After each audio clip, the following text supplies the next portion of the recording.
Ang astig naman at porma ng bagong Yamaha YZF R9. Aba mga idol, yung winglet niya, Aeroduct, grabe ano. Very aggressive nung kanyang R-styling ano. At syempre, LED lahat ng ilaw na to.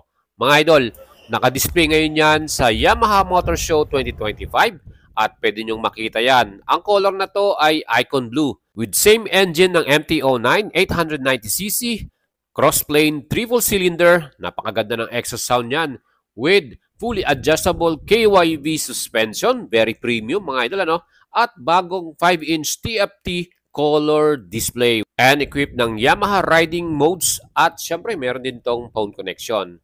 Napaka-premium din ng kanyang bagong Brembo Stelima braking system ano.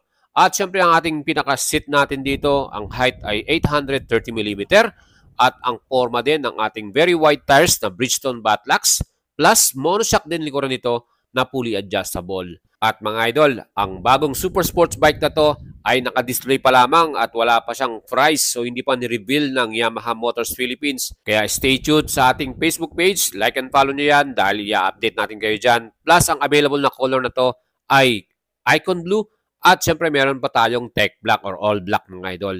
So wala pa ring presyo, kaya lagi lang kayong tumutok sa ating channel.